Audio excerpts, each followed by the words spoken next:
Well, I don't like cheaters in online video games, and I know that's not at all a controversial opinion, but, I just hate them. They make the game experience not fun, but, there is something that is way worse than just cheating in an online game, and that is cheating in a tournament in an online game where a cash prize is involved. Obviously, when we're getting involved with stuff like that, you could argue that there may be a sort of theft involved in that, since you are actually taking real-world assets from, others that could have actually earned it. Well, you see, that is what one individual actually did. In fact, it was noticed by Fortnite that he was doing this in, way more than just one tournament. And so to actually give you all of the context, I kind of have to go all the way to the beginning. So here is this post from November of last year, 2024. This was regarding the Chapter 6 FNCS Divisional Cup. I will be honest, I do not follow this stuff. I've never been like an MLG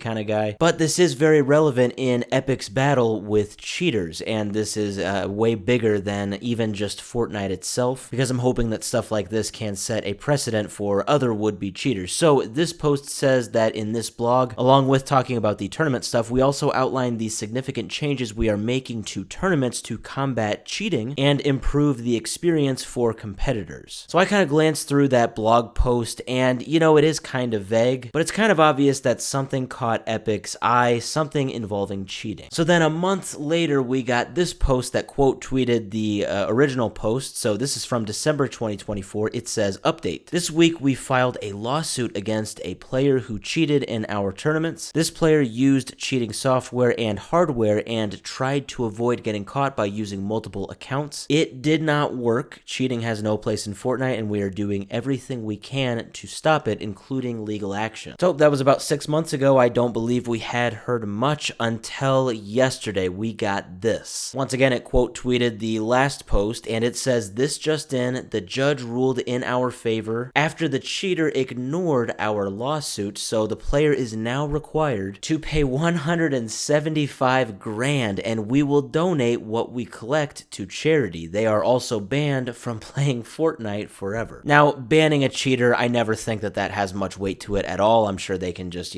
create another account, go on to another IP address, whatever. They've got their ways, but the $175,000 fine, that's something that's going to be quite a bit harder to avoid. Now, $175,000, that seems quite a bit excessive for one tournament, as I'm sure there's probably not a cash prize for one individual that is anywhere close to 175 grand for one Fortnite tournament. Well, you see, that is where, thankfully, actually, IGN kind of came in clutch here. They have a bit more information to offer than just what this one post did. Now, usually I like to go to the actual source that an article like IGN is talking about, but this is one of those cases where it doesn't look like that is available, but this was a court document that was allegedly shared with IGN. So this gives all the details. Why is it such an incredibly high fine? And also, I was curious, who is this person? Well, this person is allegedly named Sebastian, and he is from Lomita, California. And here's why the fine is so high. He was sued by Epic after participating in 839 cash tournaments within just 4 months while using a device that is designed to evade Fortnite's anti-cheat detection. According to Epic, which won its legal action against Sebastian this week after he attempted to ignore the lawsuit, the player's winnings amounted to at least $6,850 US.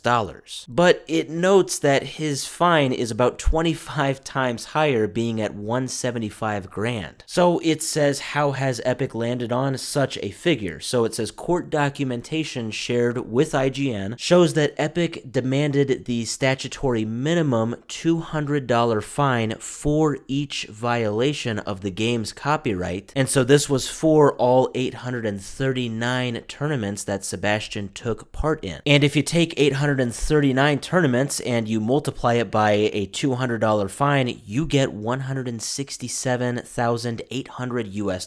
And that is true, by the way. I did do the math. And so it says the remainder, 8 or 9 grand of that fine is probably mostly attorney fees and other costs. I have always said that getting rid of the financial incentive for cheaters or even cheat providers, that to me is the ultimate way that you fight this cheating problem. Otherwise, you are never going to win the cheating war. You're cutting off the head of a hydra and 2 more come up. It's just not going to work. This is something that actually does work. This is something that this dude is probably going to be paying off for years, maybe decades. Maybe he never actually even pays it off. Seeing something like this with Fortnite, arguably the biggest shooter out right now and has been that way for years, that is very big, and to me that is very good. Yes, this is just one case of one guy getting a huge fine, but other cheaters will see this and hopefully that will make them think twice before doing something similar.